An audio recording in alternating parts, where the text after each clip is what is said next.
On supprime tout. Très bien, oui, ne t'inquiète pas. Oh, ma chérie, tu sais que je suis là si tu veux parler. Tu peux tout me raconter, d'accord? Merci, maman.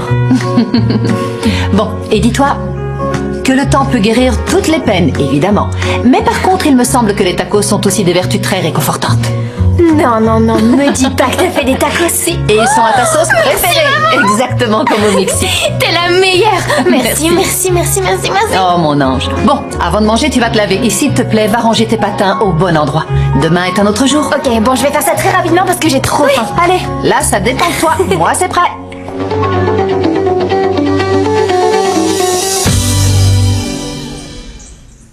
Et il reste ton croissant. Tu vas le manger? Non. Toi non plus. Ta glycémie n'est pas bonne, papa. Tu Comment dois faire ça? attention. Ma glycémie est parfaite. Ce sont les médecins qui exagèrent tout. Tu parles d'une des meilleures cliniques de la ville. Oh, pas meilleur que ce croissant. Mais ne te mets pas dans cet état. Je comprends que c'est ta façon de prendre soin de moi, mais tu me rappelles à l'ordre à longueur de journée. Tu n'en fais qu'à ta tête. Tu as toujours été comme ça. Tu ne vas pas changer aujourd'hui. Comment? Comment comme ça? Irresponsable. Non, ce n'est qu'un croissant au beurre, ce n'est pas la fin du monde. Mais si ça peut te rassurer, alors tu peux dire à Monica de me préparer des biscottes comme celles que tu manges. Fais ce que tu as envie. Bon, très bien. Je ne veux plus t'embêter. Le sens de l'humour n'est pas ton point fort et ne l'a jamais été. Et ça ne va pas changer non plus. Au lieu de penser à manger, tu penses à faire ta rééducation? Mais bien sûr que oui, grâce au golf. Oh, ça améliore grandement ma mobilité et ma posture, oui. Tu dois t'occuper de ta hanche. Hein? Au moins, il faudra bien que tu retournes chez toi. C'est bien ce qui me semblait. Le temps d'un instant, j'ai cru que tu avais à cœur de prendre soin de moi. Alors qu'en réalité, tout ce que tu veux, c'est que je m'en aille d'ici, non? J'essaie juste de veiller sur toi. Tu sais quoi? Moi, je me sens particulièrement détendu. Dans cette résidence, il manque juste un sauna et elle serait vraiment parfaite. Mais sincèrement, je peux m'en passer. Ah, et d'ailleurs, si tu veux tout savoir, je pense rester un peu plus longtemps que prévu. Chérie, tout va bien? Oui.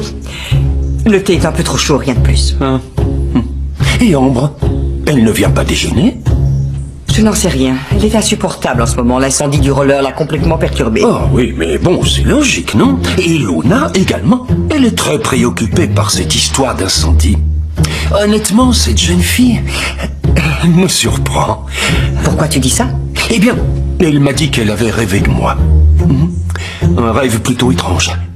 Elle était sur une balançoire et je lui disais qu'il ne fallait pas avoir peur et qu'elle n'avait plus rien à craindre de l'incendie. De l'incendie? Luna est au courant? Enfin, de quoi elle devrait être au courant?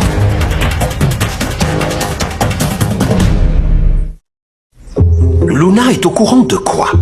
Sharon, de quoi tu parles?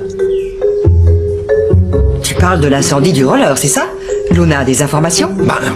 Franchement, je ne crois pas, parce que l'incendie a eu lieu tôt dans la matinée. Visiblement, la disparition de la piste a choqué tout le monde. Ambre est très nerveuse en ce moment. Oh, Ambre est encore jeune, il faut être patiente, tu sais. Il ne manquait plus que ça. Que toi aussi, tu me donnes ton opinion. Pourquoi? J'approuve la disparition de cette piste. Elles vont enfin pouvoir se concentrer sur ce qui est important, autrement dit, les études. Bon, je vais dans ma chambre, j'ai mal à la tête. Écoute, Sharon, que ça te plaise ou non, je suis ton père et j'ai le droit de donner mon opinion. Je comprends que les filles soient préoccupées, et surtout Ambre, qui sait très bien combien t'a affecté l'incendie de la maison. Je te prie de ne plus jamais parler d'incendie dans cette maison. Ne t'avise plus de prononcer ce mot, j'espère bien que tu as compris.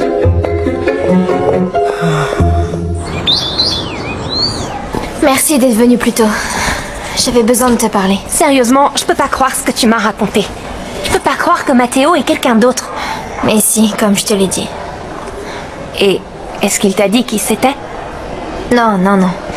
Mais j'ai même pas envie de lui demander parce que j'ai pas envie de me fatiguer.